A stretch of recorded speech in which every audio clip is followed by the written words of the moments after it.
O Krenak é autor do livro A Vida Não é Útil. E agora a gente debate isso. De onde vem a necessidade, a nossa necessidade que a gente tem de ser útil, produtivo, ocupado, bem-sucedido. Isso nos torna mais realizados ou nos faz preocupados, sempre insatisfeitos? Como que a visão de mundo dos povos conectados à natureza poderia nos ajudar a viver melhor? Chegando lá na hashtag Papo de Segundo GNT, a vida não é útil mesmo, ou pelo menos não devia ser vista assim, Krenak?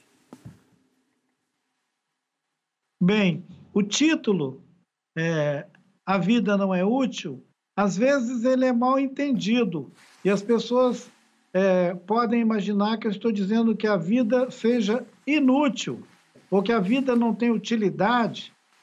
Na verdade, o que está sendo posto em questão é a ideia de que a vida seja alguma coisa utilitária. Utilitária. Assim como você tem um carro, tem uma bicicleta ou um liquidificador, você também tem a vida que precisa ter essa utilidade, um utilitário. A experiência da vida, ela é tão fantástica, ela é uma maravilha transcendente e dá utilidade a ela, aquele sujeito que nasceu, cresceu, estudou, virou engenheiro, construiu um prédio, fundou uma cidade, criou, sei lá, o Facebook, criou a Microsoft. Toda essa bobagem de utilidade, esse sentido utilitário da vida é que eu ponho em questão. Ninguém veio à experiência da vida para produzir nada. A gente ganhou essa maravilhosa experiência de vida para a gente experimentar isso como fruição. Resumindo, a gente tem que curtir a vida. E os povos mais inteligentes que já existiram antes da gente, eles curtiram a vida, eles não davam utilidade à vida. Essa ideia moderna, essa ideia da civilização moderna, que tem a ver com aqueles eventos que o Francisco se referiu, essa coisa da modernidade, de quando o homem descobriu que ele podia distinguir-se de todos os outros seres e aplicar algum sentido à vida, é esse sentido utilitário que eu ponho em questão, dizendo que toda a ideia do projeto, esse projeto de produzir mundos que nós temos, como se fosse uma tarefa, isso é uma bobagem. A gente não tem que produzir mundos. Eu entendo quando o Chico diz do quanto essa civilização empreendedora fez de coisas bacanas, citou a arte, a ciência e tudo. Mas se você olhar mesmo, nós viveríamos como ursos, abacateiros, o pato e o leão, sem toda essa coisa que o Chico está considerando que é o sal da terra. Essa coisa que os humanos fizeram, essa coisa fantástica dos humanos, se você zerar elas, Chico, a gente vive do mesmo jeito.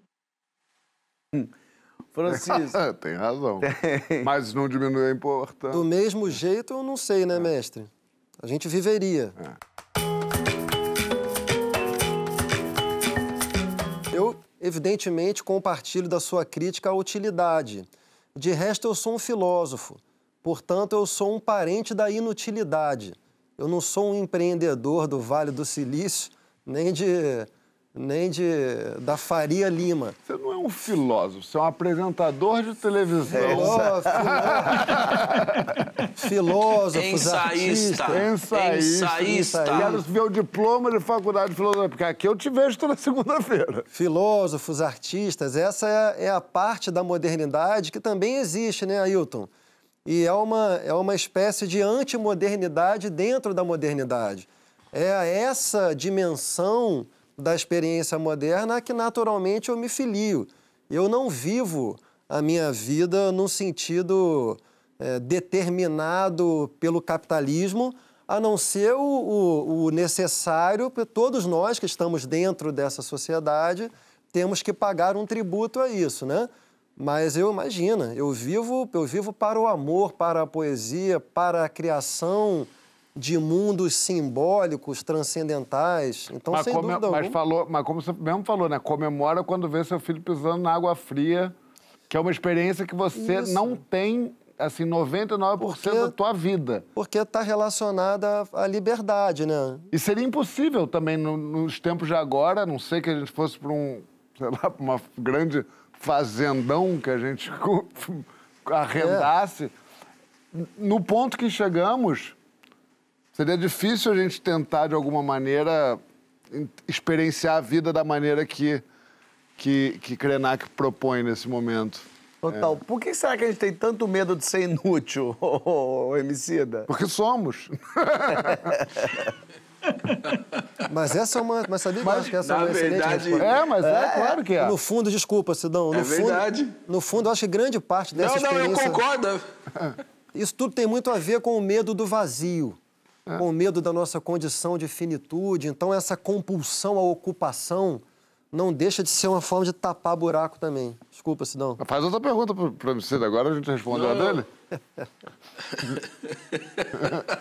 Não, eu concordo demais. Essa coisa que o João falou de... Eu acho que a gente se cercou de apetrecho para tentar esquecer que a gente é inútil, que a vida continua sem nós, entendeu? Toda essa reflexão de tentar transformar a experiência da existência numa posse, de alguma maneira, é para tentar se manter cada vez mais longe da ideia de que, tudo isso acaba e que tudo isso acaba, na verdade, tudo isso acaba, é tudo isso que se resume a nós. Que a vida continua indiferente à presença da humanidade aqui, sabe? E aí eu acho que a gente vai fazendo isso, Fábio. A gente vai inventando um monte de problema para vender a solução. Porque quando a gente vende a solução, a gente sente que, porra, mano, a gente tem alguma importância nesse planeta. Essa nossa fixação por não se sentir inútil... Eu posso até me dizer krenaquista agora, mas eu passei a minha vida inteira, e passo até hoje, olhando para as coisas que eu conquisto e pensando, para que esta merda serve? E é uma relação complicada, né? Porque eu concordo bastante com o que o Krenak diz quando ele diz assim, viveríamos da mesma forma. Concordo com a sua correção, talvez não da mesma forma, mas viveríamos, tendo experiências lindas de contemplar um pôr do sol, de caçar o que fôssemos comer, de uma sociedade um pouco mais saudável. A gente vive numa sociedade absolutamente doente. Eu penso muito nisso. Do que a gente está correndo atrás? O que a gente quer? A gente criou um monte de coisa para a gente precisar de um monte de coisa que ele não precisava, para a gente ter que comprar um monte de coisa que ele não precisa. Queria voltar uns 1.500 anos.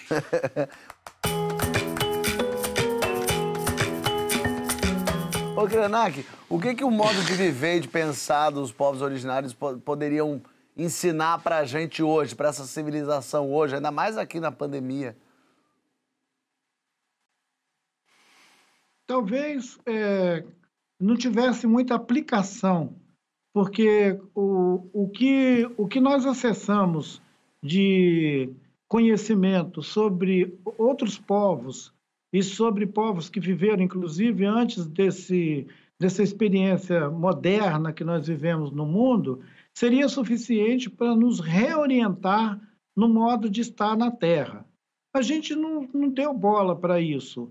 Então, dizer agora que, nessa altura do campeonato, esses povos originários teriam uma ideia e que o mundo todo na contramão ia falar, nossa, é mesmo, né? Então vamos mudar de vida, fica parecendo uma brincadeira. Eu, na verdade, acredito que os 8 bilhões de pessoas, 7 bilhões e tantos de pessoas que estão zoando no planeta, eles não estão interessados em outro modo de estar aqui na Terra.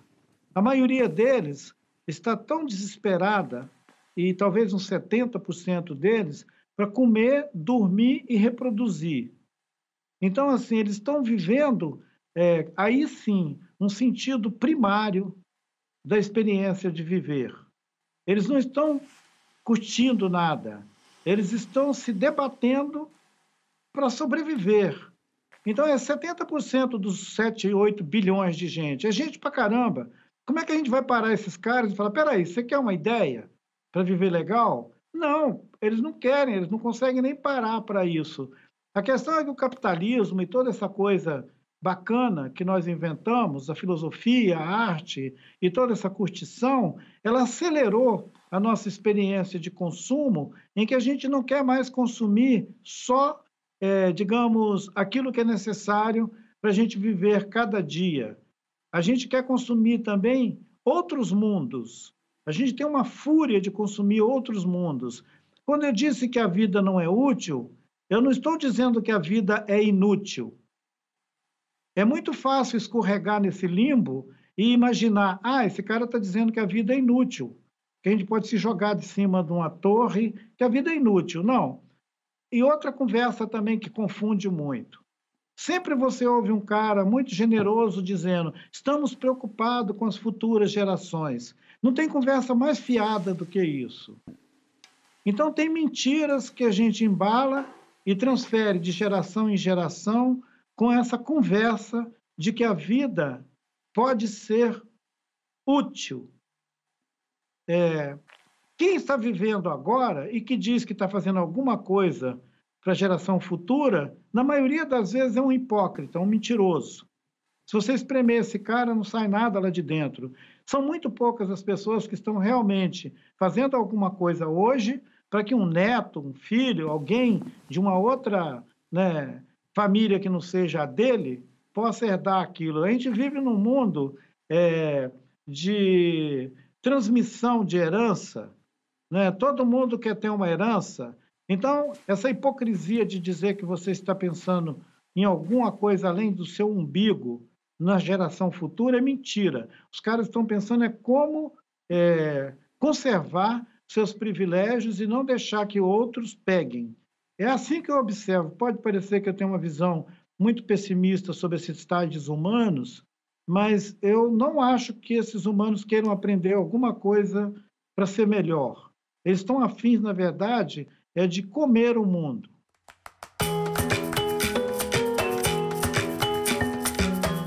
Que coisa, sei lá, conhecimento, que momento inútil você mais aprecia, hein?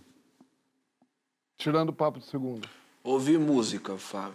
Ouvir música. Ouvir música. Você, como criador de arte, se sente devidamente inútil, então, né?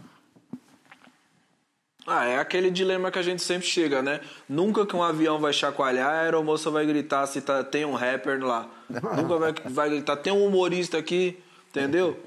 Mas eu acho que o supérfluo tem seu lugar mesmo, o inútil, o supérfluo. Eu fico aconchegadinho nele, entendeu? Eu entendo que na emergência eu não sou chamado, entendeu? Tá tudo certo. Ainda bem, né? Eu vivo em paz com esse negócio. Ainda bem, né? Porque você vai estar chacoalhando assim, no avião. Já vai estar com aquele medo que te é peculiar. Te é peculiar. Vai estar lá todo tenso, se agarrando no ombro de uma senhora que não é nem tua amiga. Aí vão ainda te chamar. Ia ser chato pra caramba. Porra, você não consegue fazer nada não, MC? É isso aí mesmo. Mas eu acho que... Tem como coalhar um queijo? Na aventura mesmo da experiência humana, parça, a gente sempre teve essa curiosidade, essa necessidade de dar sentido à vida, sabe? Isso não é uma característica só dos tempos modernos, sabe? Até mesmo essas sociedades primitivas, né, das quais vocês falaram, de quando a gente deixa de ser caçador-coletor, de quando a gente passa a habitar a caverna, de quando a gente desenha algumas gravuras no fundo das cavernas. O que é aquilo ali senão uma carta para o futuro? Sabe, eu entendo a arte até hoje como isso, mano. É uma carta que a gente escreve para o futuro. A manifestação da cultura, para mim, é isso. É uma carta que a gente deixa para o futuro. E essa coisa que não é emergencial, que não é urgente, essa coisa que para muitos é tida como inútil, é o que daqui a 100 anos vai trazer um cheirinho de vida de novo. Então, minha contribuição com a humanidade é entregar esse cheirinho pro futuro, tá ligado? A verdade é que quando a gente é criança, quando a gente tá na escola, adolescente até, a gente acha que tudo que acontece ali vai acabar com a nossa vida, né? Aquele é o nosso mundo. Então, se fulaninha não gosta de você, você acha que o seu mundo acabou, foi destruído. A gente fica adulto, a gente percebe que o mundo é maior, mas a gente não percebe que o mundo é muito maior ainda. A gente continua achando que o nosso mundinho aqui, que as coisas que acontecem com a gente, ai, que horrível, a vida, a minha vida. Não, a nossa vida vai passar como a vida de 7 bilhões de pessoas passaram há 50 anos e vai passar com uma outra, mais 7 bilhões e mais 7 bilhões. E assim a gente vem e vai. Sentido de utilidade me dá a sensação que a gente não é útil, mas também não atrapalha. Não atrapalha o outro ali do lado. Né? Você pode não ser útil, mas não me seja um peso. Espírito de porco. Exatamente. Acho que é um pouco por aí.